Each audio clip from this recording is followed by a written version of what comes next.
Bueno, vamos a nuestra columna de la semana. Le hemos puesto como título, Pasó el Mundial, volvemos a la realidad.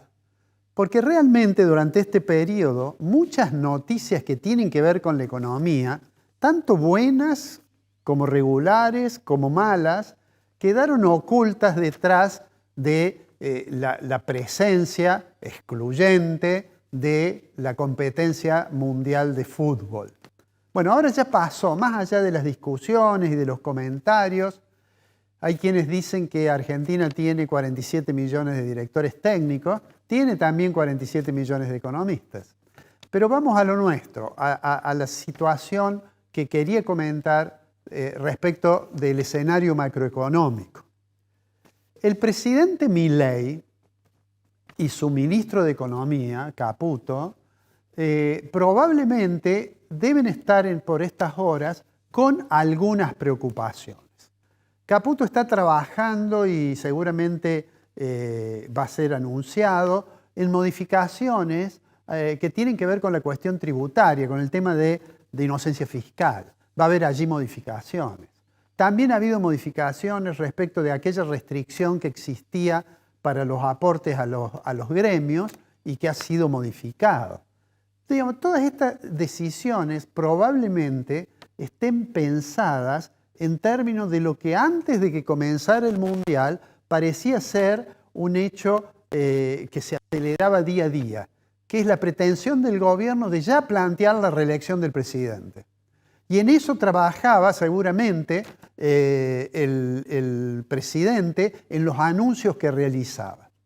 Pero más allá de estas decisiones, hay algunas otras cuestiones que le van a despertar preocupación y que más allá de la habilidad política o la habilidad para hacer anuncios, que está fuera de discusión, que el gobierno la ha demostrado en varias oportunidades, en realidad hay algunas cuestiones que encienden una pequeña luz de alerta sobre el optimismo a veces desmedido que tienen los funcionarios nacionales.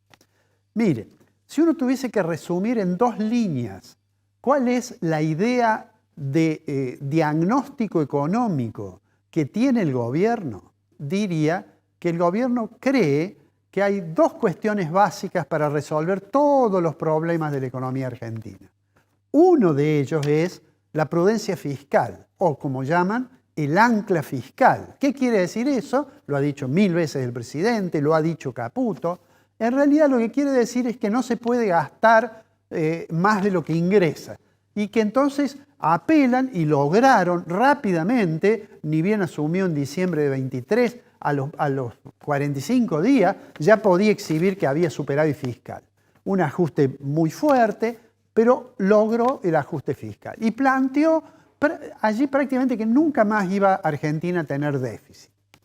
Nosotros en varias oportunidades hemos dicho que, bueno, sostener una situación de superávit fiscal podía en determinados momentos resultar complejo. Y hace unos 60 días dijimos que era probable que en junio las cuentas públicas ya no dieran superávit. ¿Por qué? Porque había razones para pensarlo. Hubo básicamente dos decisiones que podían explicar eso y que el ministro las ha explicado en un post que ha hecho en X. En realidad, una de ellas era que junio se paga el medio aguinaldo, o sea que aumenta el gasto. Y la otra era el diferimiento del vencimiento del pago de impuestos a las ganancias para las personas físicas. Le voy a pedir al director que pongamos una diapositiva que corresponde a junio. Mire, esto es el resultado fiscal de junio en lo que se llama base caja, es decir, lo que efectivamente ingresó y lo que efectivamente se pagó. Fíjense ustedes, cuando uno resta los ingresos de los gastos, obtiene lo que se llama el resultado primario. El resultado primario, allí está medido en millones de pesos, es 609.842 millones, negativo. Eso es junio. Es el primer mes negativo de resultado primario que tiene el año 2026. Si además uno toma en cuenta que hay intereses que se pagan por la deuda pública, y más allá de la discusión si realmente se está contabilizando adecuadamente o no, lo concreto es que Argentina pagó 328.048 millones de intereses netos de la deuda pública. Entonces, al resultado primario, aquel que es ingresos menos gastos, se le suma los intereses que se han pagado, entonces fíjense que el resultado financiero, el verdadero resultado financiero es 1.000.000 de millones, 1 billón. Claramente, junio entonces, la bandera del ancla fiscal, la bandera de que nunca más íbamos a tener el problema de gastar más de lo que ingresaba, el gobierno, a pesar de los esfuerzos, no lo pudo cumplir. Por supuesto, esto es en el mes de junio. Me gustaría mostrarles cómo evolucionó a lo largo del año, que es el siguiente gráfico que vamos a poner. Miren, en este gráfico está puesto el resultado primario en esa línea azul. Está puesto los intereses netos de pago de la deuda pública, lo que recién mencionábamos, es la línea amarilla.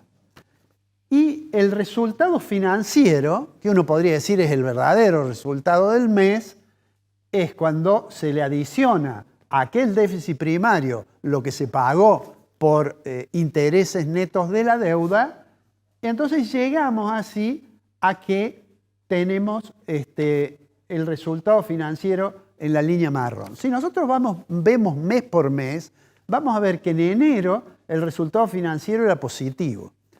En febrero, aunque fue pequeño, siguió siendo positivo. Marzo fueron 484.789 millones, abril cayó, mayo volvió a subir el resultado financiero y finalmente, acá está el dato que vimos en el gráfico anterior, junio, está remarcado allí con ese círculo rojo, en realidad tenemos un déficit financiero de 1.000.000 de millones, 1 billón.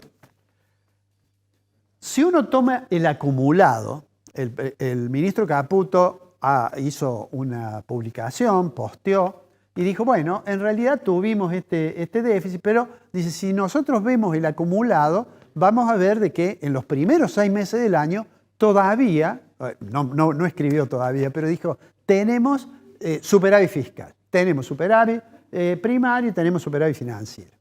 Es cierto eso.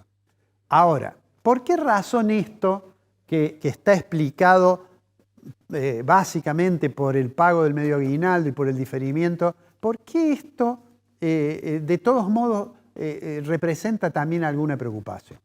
Porque si nosotros revisamos cómo se obtuvo el resultado financiero de los meses de enero a mayo, nos vamos a encontrar con 2 o 3 situaciones que no necesariamente se pueden sostener siempre.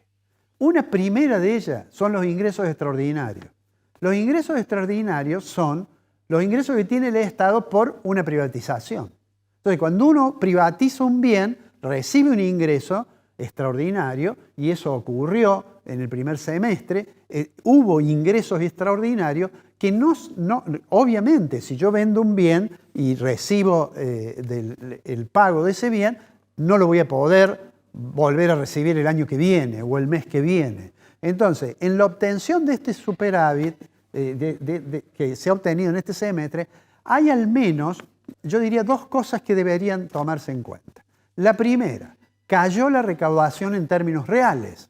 Entonces, los ingresos extraordinarios ayudaron, digamos, a compensar. ¿Por qué cayó la recaudación en términos reales? Mientras en términos reales, es decir, los ingresos crecieron menos que la inflación, ¿por qué cayó? Bueno, porque la actividad económica cayó.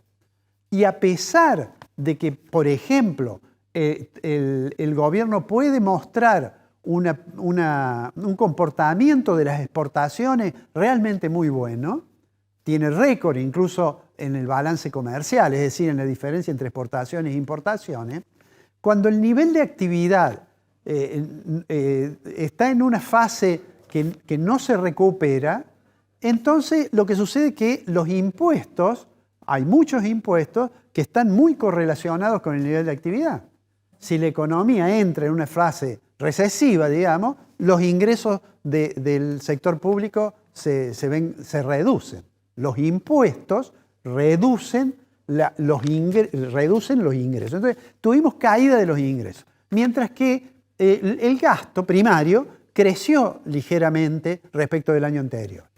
Entonces, con una situación de ingresos que aparecen compensados por ingresos extraordinarios o que pueden aparecer compensados por una figura que se conoce como giro de utilidades del Banco Central al Tesoro, y hagamos la aclaración que cuando el Banco Central le gira al Tesoro utilidades, hay una discusión teórica sobre si esas son realmente utilidades, pero además cuando le gira, claramente está aumentando la cantidad de dinero en la economía.